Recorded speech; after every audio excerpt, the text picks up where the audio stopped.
Chers amis, bonjour et bienvenue. J'aimerais commencer une nouvelle série sur Missing 411, les disparitions étranges. En parallèle de la série des Titans oubliés de l'histoire, je voudrais en même temps alerter, prendre cette série Missing 411, les disparitions étranges, pour alerter et informer la communauté francophone d'un phénomène troublant qui touche l'Amérique du Nord depuis de nombreuses années. Mais il est estimé que c'est un phénomène qui touche d'autres pays, hein, pas simplement le Canada et les États-Unis. On va avoir un focus sur le Canada et les États-Unis, mais de temps en temps, je mentionnerai des cas qui touchent d'autres pays, comme l'Angleterre, l'Écosse, l'Australie et même certains pays d'Afrique. Alors pour introduire le phénomène Missing 411, je dis que c'est expliquer ce que c'est de manière générique. Le phénomène Missing 411 est une énigme moderne qui intrigue et fascine depuis plusieurs années. Il s'agit d'une série de disparitions inexpliquées, survenues principalement dans les parcs nationaux, dans les zones sauvages d'Amérique du Nord, donc Canada, États-Unis. Donc moi je suis du côté de Montréal, mais du côté de l'Ouest, au côté de la Colombie-Britannique, il y a un nombre de disparitions qui est incroyable.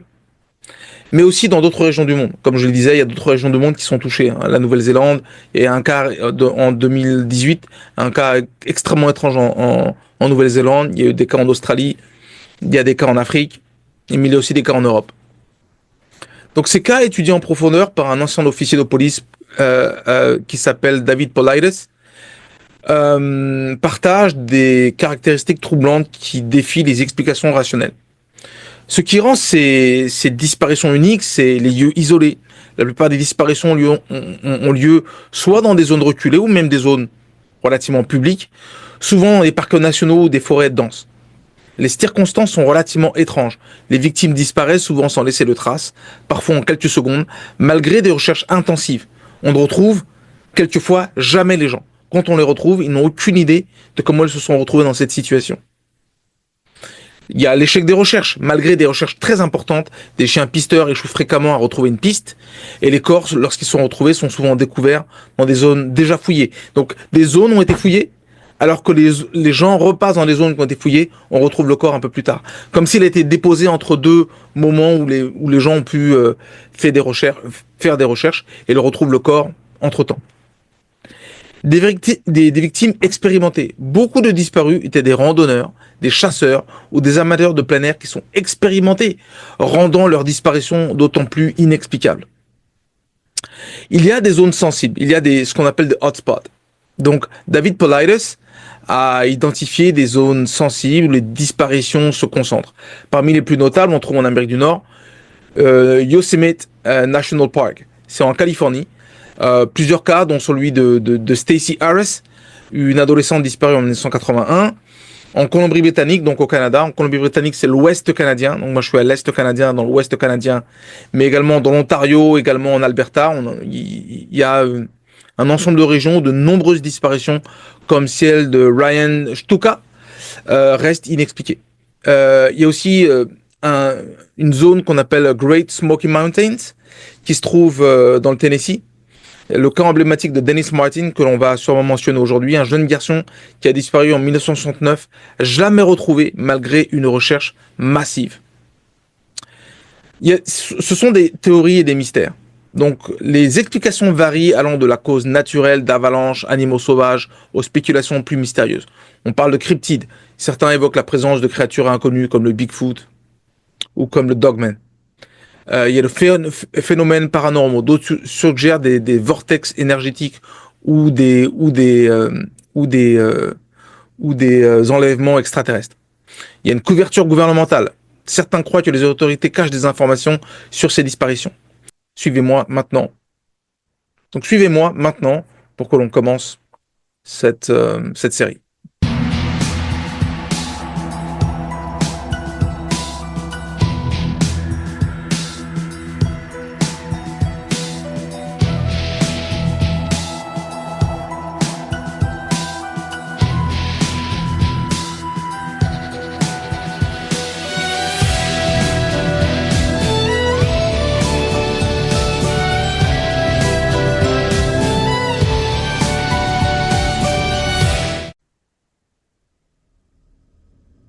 Bon, chers amis, pour commencer avec un préambule, je vais commencer par introduire en fait qui est David Paulides. David Paulides est un ancien officier de police devenu investigateur et écrivain, principalement connu pour ses travaux et sur les disparitions mystérieuses dans les parcs nationaux américains, regroupés sous le nom de Missing 411. Alors 411, c'est quand on appelle le secours quand on appelle la police en Amérique du Nord. Et donc voilà, c'est pour ça qu'on appelle ça Missing 411. Originaire des États-Unis, Paulides a mené une carrière de 20 ans dans les forces de l'ordre, notamment au sein du département de police de San José, où il a travaillé dans diverses unités, dont les crimes de rue et également de le SWAT. Le SWAT, c'est l'intervention spéciale américaine de la police, l'équivalent du GIGN ou du GIPN en France. Après sa carrière policière, David Paulides s'est tourné vers l'écriture et la recherche, se spécialisant dans deux domaines intrigants, le Bigfoot et les disparitions inexpliquées. Donc, disparition inexpliquée, c'est Missing 411. Il a fondé le groupe North America Bigfoot Search et a publié plusieurs livres sur ce sujet, affirmant avoir recueilli des témoignages de près de 45 personnes ayant déclaré avoir vu la créature. Donc, il a lui-même affirmé avoir vu un Bigfoot. Alors, ça peut sembler intriguant, quelqu'un qui vient de la police, qui fait des recherches sur le Bigfoot et on se dit, oh, c'est un idiot. Non, c'est quelqu'un de très éduqué, qui a fait des études supérieures, qui a occupé des postes très importants dans l'IT, dans les télécoms, et qui avait un background donc dans la police. Et il s'est tourné vers Missing 411 parce qu'il a une expérience policière très importante et que des gens qui officiaient dans les parcs nationaux l'ont contacté et l'ont informé de certaines disparitions très étranges qui se passaient dans les parcs nationaux au Canada, aux États-Unis, partout en Amérique du Nord. Et donc c'est avec la série Missing 411 que David Paulides a gagné en autorité. En notoriété. Alors le but c'était pas de gagner de la notoriété en faire de l'argent. Le but c'est qu'il voulait informer les gens sur les dangers qu'il y a dans les parcs nationaux parce qu'il y avait des disparitions très importantes. Et également il voulait aussi apporter une forme de repos ou une forme de conclusion pour les familles qui sont touchées par les disparitions. Parce qu'imaginez, il y en a un qui disparaît, on ne retrouve jamais la trace. L'impact sur la famille est absolument terrible. Donc, les livres Missing 411 que vous pouvez voir à l'écran, moi je les ai tous achetés. Ces livres et documentaires explorent les cas de disparition survenus dans des parcs nationaux et d'autres zones reculées. Mais il n'y a pas que des zones reculées aussi.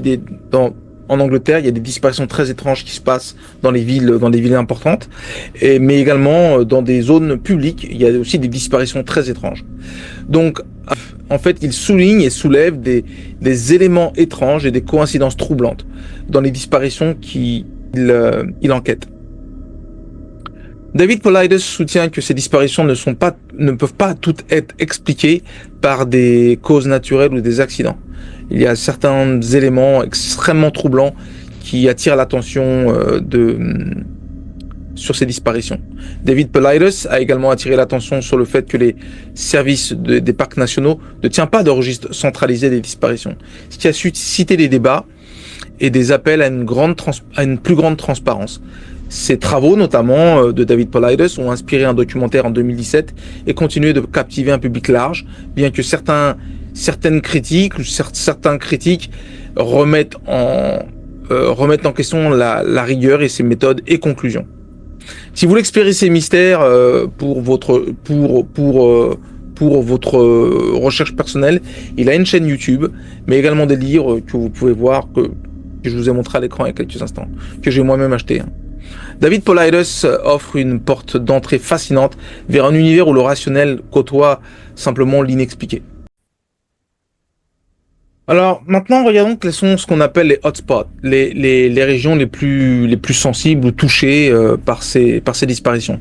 Certaines régions présentent des concentrations plus élevées de disparitions inexpliquées, souvent qualifiées, comme je le disais à l'instant, de zones sensibles ou hotspots. Ces regroupements se trouvent à la fois aux États-Unis et au Canada, mais également à l'étranger, avec quelques-uns des lieux des lieux plus emblématiques qui incluent notamment le parc national de Yosemite en Californie. Ce parc est l'un des plus fréquemment cités comme zone sensible, avec des cas comme la disparition de Stacey Arras en 1981, qui illustre le schéma récurrent de disparition mystérieuse dans cette région. La Colombie-Britannique au Canada, donc le pays dans lequel je vis, je suis moi-même canadien, mais du côté de Montréal, de la partie est, où là il y a beaucoup moins de disparitions, mais il y en a quand même quelques-unes. Et donc la Colombie-Britannique, David Paulides identifie cette région comme une zone de regroupement très importante, notamment dans les secteurs comme Pemberton, Whistler, où plusieurs disparitions comme celle de Rachel Bagnall et Jonathan Jeet ont eu lieu. Il y a d'autres parcs nationaux aux États-Unis. Les recherches de David Paulides couvrent divers parcs nationaux à travers le pays, notamment les Great Smoky Mountains et les montagnes rocheuses, où des schémas similaires de disparition ont été documentés. Ces zones sensibles se caractérisent par leur terrain souvent isolé, accidenté, difficile à manœuvrer ou aussi à franchir, qui demande une certaine expérience. Et les disparitions dans ces régions partagent fréquemment des éléments inhabituels, comme des disparitions soudaines, sans laisser de traces, et l'absence de preuves pointant vers des causes naturelles ou une intervention humaine. Donc, quels sont les cas particuliers étudiés par David Paulides? Les cas étudiés par David Paulides dans la série Missing 411 présentent plusieurs caractéristiques communes, bien que ces critères soient souvent flous ou sujets à interprétation. Ce sont quand même les éléments qui permettent à David Paulides, en tant qu'ancien policier, de définir que ces disparitions sont particulièrement étranges et inexpliquées. Les critères principaux sont la disparition soudaine et sans trace. Les victimes disparaissent souvent sans laisser de traces, même dans des zones où les recherches intensives ne donnent aucun résultat. Le terrain isolé et accidenté. La plupart des cas se produisent dans des régions reculées, comme les parcs nationaux ou les zones forestières, où le terrain peut rendre les recherches très difficiles. L'absence de motifs rationnels. Les disparitions ne semblent pas avoir de cause naturelle ou criminelle évidente, ou même de caractère de prédation animale, ce qui alimente leur caractère mystérieux. Il y a des éléments supplémentaires fréquents. L'échec des chiens de recherche. Dans certains cas, les chiens de recherche ne parviennent pas à détecter une piste, ce qui est souvent signé comme un signe d'anomalie, parce qu'ils ont un flair particulier. Même des chiens détecteurs de cadavres n'arrivent pas à retrouver s'il y a un corps ou quoi que ce soit. Les gens disparaissent sans laisser de traces. C'est absolument fascinant. Ou quand on les retrouve, vivants ou morts, on les retrouve dans des zones extrêmement distantes. Les vêtements sont quelquefois manquants ou enlevés. Certaines victimes sont retrouvées sans leurs vêtements, en particulier leurs pantalons ou leurs chaussures. Donc un détail que David Paulides considère comme inexplicable dans la plupart des circonstances. Les victimes en bonne condition physique. Les disparus sont souvent décrits comme étant en excellente santé et expérimentés en activité de plein air, ce qui rend leur disparition encore plus étrange. Alors il y a aussi des cas particuliers, la disparition des jeunes enfants. Certains cas impliquent de jeunes enfants retrouvés vivants, mais incapables d'expliquer ce qui leur est arrivé, laissant place à des spéculations sur des événements inhabituels. Certains enfants notamment mentionnent des gros loups qui les portent, enlèvent leur chapeau, leur remettent leur chapeau, leur donnent à manger, s'occupent d'eux, les cajolent. C'est extrêmement étrange. On parle de kangourous. On parle de gros ours qui s'occupent d'eux et qui les amènent dans des endroits qui sont extrêmement reculés. Les clusters géographiques, David Paulides identifie donc ce que j'appelle les clusters, c'est les zones sensibles ou les hotspots où les disparitions se concentrent, comme le parc national de Yosemite, comme je le disais, en Californie, ou certaines zones de la Colombie-Britannique. En résumé, les cas Missing 411 se caractérisent par leur nature inexplicable, leur contexte géographique isolé et des détails troublants qui défient les explications conventionnelles, bien que ces critères restent sujets à débat tout de même. Donc, il y a aussi un autre élément qui est absolument fascinant, c'est les conditions météorologiques étranges. David Paulides a noté une tendance étrange dans les cas de Missing 411. Les conditions météorologiques se détériorent souvent immédiatement après une disparition mystérieuse, compliquant les recherches. Donc, il y a notamment une détérioration soudaine. Après une disparition, les conditions météorologiques peuvent changer très brutalement, passant d'un temps clair à des tempêtes de neige, des pluies torrentielles ou d'autres événements météorologiques extrêmes. L'impact sur les recherches, ces changements rendent souvent les opérations de recherche plus difficiles, voire impossibles, ce qui pourrait expliquer pourquoi certaines victimes ne sont jamais retrouvées. La temporalité. David Paulides souligne que ces changements météorologiques se produisent souvent juste au moment où les recherches commencent, ce qui ajoute à l'étrangeté des cas. Alors, exemple et interprétation. Okay. Il y a des cas spécifiques, dans plusieurs cas documentés comme celui de Stacey Arras ou de David Martin, des conditions météorologiques ont été signalées peu après leur disparition, comme je le disais. L'interprétation de David Paulides, bien qu'il évite de proposer une explication définitive en réalité, David Paulides suggère que ces changements météorologiques pourraient être liés à des phénomènes inexpliqués, bien que cette idée reste spéculative. Donc maintenant, nous allons passer à l'étude de 3 cas. Donc c'est la première partie que l'on va faire. On va faire plusieurs parties. Donc je vous mentionne 3 cas qui sont assez spectaculaires. Chers amis, maintenant nous allons couvrir 3 cas différents qui sont représentatifs de Missing 411. J'avais pris au départ de couvrir les cas de Dennis Martin et de Stacey Arras, mais pour d'autres raisons, j'ai préféré vraiment vous donner, pour finir la partie 1, vous donner des cas vraiment représentatifs de ce qu'est Missing 411. Donc on va commencer avec le cas numéro 1 qui est celui de Charles Marvin McCullough. En 1973. Il avait 19 ans, était originaire donc des États-Unis. Donc Charles était un jeune homme de 19 ans qui voyageait à travers les États-Unis en partant de la Virginie. Donc la Virginie, c'est un État à l'est des États-Unis, dont la capitale est Richmond. Il souhaitait traverser le pays, découvrir de nombreux espaces naturels. Le 14 octobre 1973, il s'est retrouvé dans le parc national de Crater Lake. Charles avait obtenu un moyen de transport pour se rendre au lac et prenait des photos du paysage. Son père suivait ses déplacements, il communiquait régulièrement avec lui environ tous les 2 jours. Lorsque son père n'a plus eu de nouvelles pendant un moment, il a été déterminé que Charles se trouvait au lac et c'est là que sa trace a été perdue pour la dernière fois. Les services du parc ont été informés et une recherche a été lancée. Cependant, aucune piste ne menant hors de la zone n'a été trouvée. Et rien ne pouvait confirmer qu'il était toujours dans les environs ou qu'il était tombé dans le lac. Les mois ont passé et environ 9 à 10 mois plus tard, 2 randonneurs se sont aventurés dans une zone sauvage isolée à environ 14 miles du lac, environ 20 km. Ils ont découvert ce qui ressemblait à une calotte crânienne dans une petite vallée étroite avec un ruisseau. Ils ont également remarqué un sac à dos appuyé contre un rocher. Après avoir fouillé le sac, ils ont trouvé quelques objets personnels. Ils ont alors rapporté ces éléments au service du parc. David Paulides a retrouvé l'un des rangers, donc un des agents qui était dans le parc national, à qui a été remis ces objets. Et David Paulides l'a interviewé. Ce ranger, nommé Marion, avait environ 30 ans d'expérience en tant que saisonnier dans le parc. Il avait suivi l'académie de la police fédérale en Virginie et enseignait les sciences dans un collège pendant l'année scolaire. Lorsque le groupe de randonneurs lui a présenté les objets, Marion a immédiatement reconnu une clé de voiture Volkswagen, car le père de Charles leur avait mentionné qu'il en possédait une. Marion et un autre ranger sont retournés à cheval dans l'arrière-pays pour enquêter. Marion a raconté à David Paulides qu'après 30 ans de récupération de corps et d'observations étranges dans la nature, ce qu'il a vu ce jour-là était la chose la plus bizarre de sa vie. Ils ont découvert une calotte crânienne posée sur des graviers au bord du ruisseau, avec de minuscules fragments d'os dispersés autour.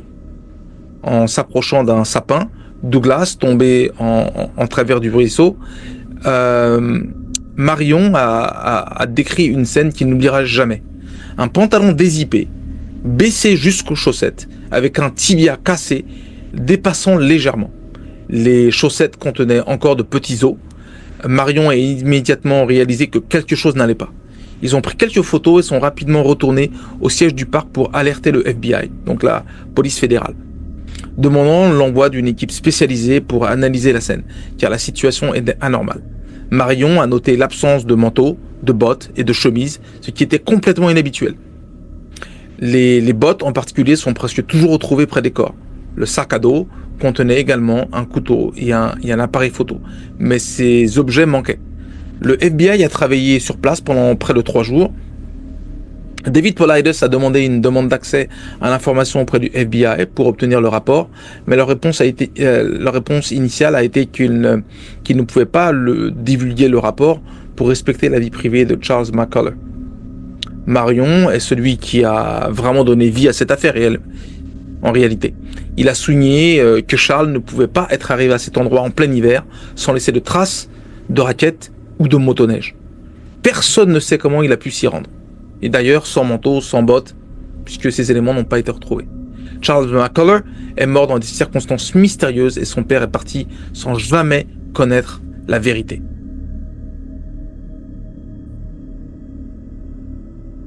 Continuons maintenant avec le deuxième cas, le cas de Paul Fugate, dans les années 80. Paul Robert Fugate a 31 ans aux États-Unis. Paul Fugate était un ranger expérimenté du service du parc national avec plus de 20 ans de service. Donc le service du parc national, ce sont des agents fédéraux qui ont une véritable formation à la fois sur les armes, une préparation physique, mais également une connaissance des méthodes de survie dans des endroits hostiles. Ce sont des véritables agents fédéraux. Maintenant, Paul Fugate était connu pour son esprit rebelle. Il avait même été licencié en 1971 pour avoir porté les cheveux longs et une barbe. Donc c'était un petit peu un gars cool, un baba cool. Et au moment de sa disparition, il occupait temporairement le poste de surintendant du monument national de Chiricahua en Arizona, en l'absence du titulaire. Donc sa disparition intervient le 13 janvier 1980 vers 14h. Paul Fugate a annoncé à ses collègues qu'il partait pour une inspection de routine sur un sentier menant à une nouvelle zone de 400 hectares, récemment acquise par le parc et appelée Faraway Ranch. Il a précisé que s'il n'était pas de retour avant 16h30, il devrait fermer le centre des visiteurs sans lui. Cette mission semblait simple, le sentier était bien marqué, il faisait grand jour et Paul était un ranger expérimenté et compétent. Il a quitté le centre des visiteurs avec un geste d'au revoir sans emporter sa radio et n'a plus jamais été revu. Donc il a eu naturellement des recherches. Lorsque Paul n'est pas revenu à l'heure précise, une vaste opération de recherche a été lancée, comme dans de nombreux cas Missing 411. Les recherches ont impliqué des chiens pisteurs, des hélicoptères et des centaines de membres des forces de l'ordre. Les équipes ont d'abord fouillé le sentier menant à Faraway Ranch, mais aucune trace de Paul n'a été trouvée.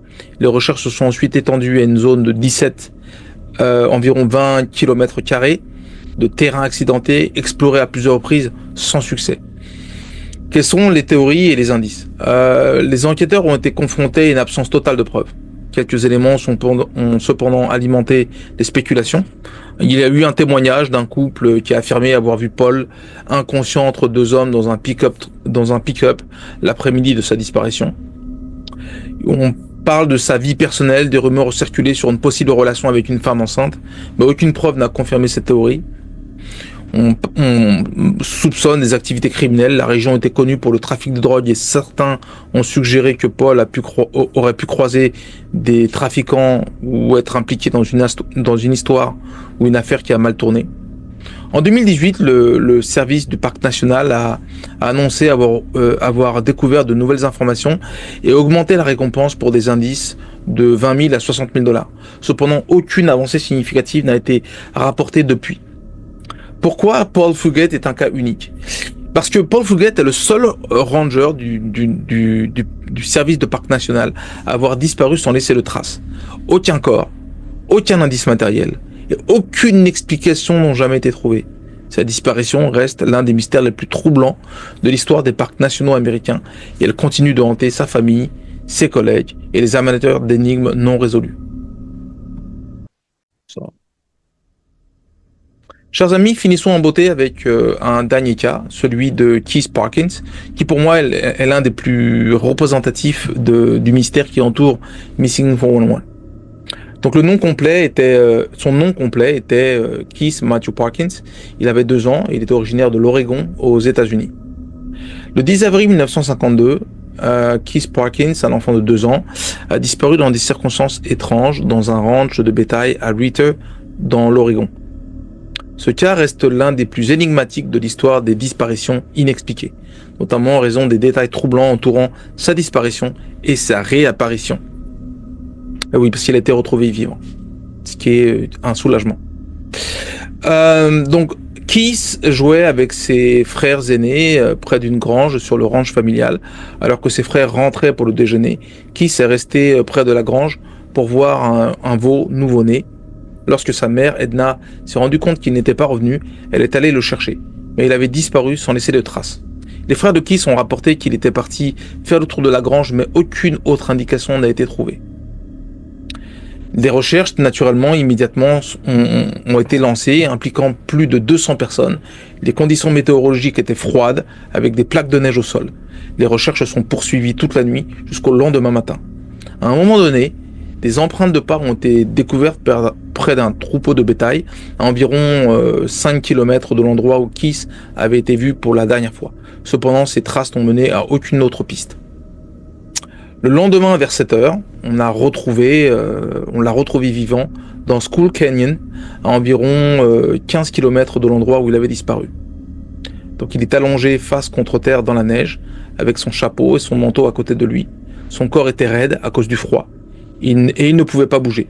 Son visage était sévèrement griffé, et ses vêtements étaient déchirés, comme s'il avait essayé de passer à travers une clôture en fil de fer barbelé. Il a été ensuite transporté par avion privé à l'hôpital où il a finalement récupéré. Il y a effectivement des questions sans réponse. Plusieurs aspects de cette affaire restent inexpliqués.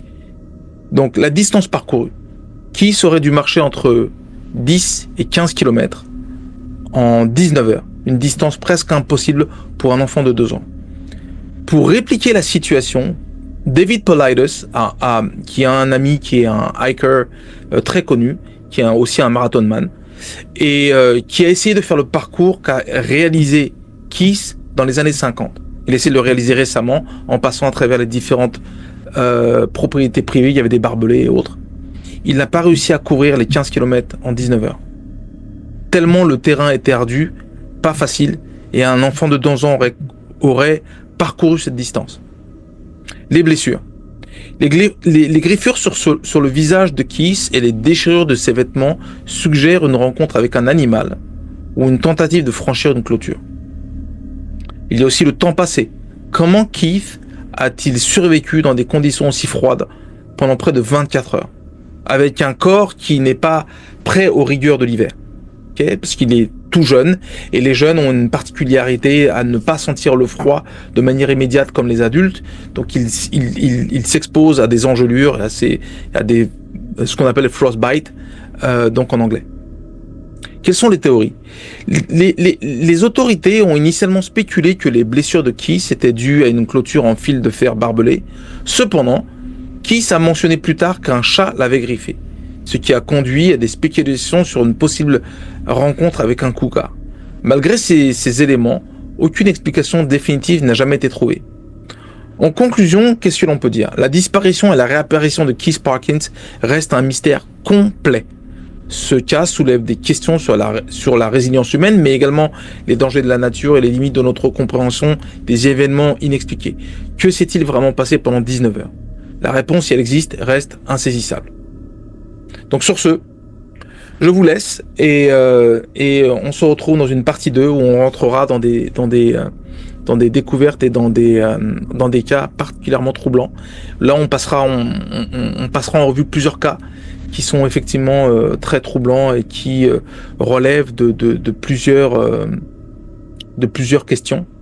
Et on aura une partie notamment où on parlera notamment des disparitions urbaines. Donc voilà, et on se retrouve la semaine prochaine pour un prochain épisode des Petits temps oubliés de l'histoire.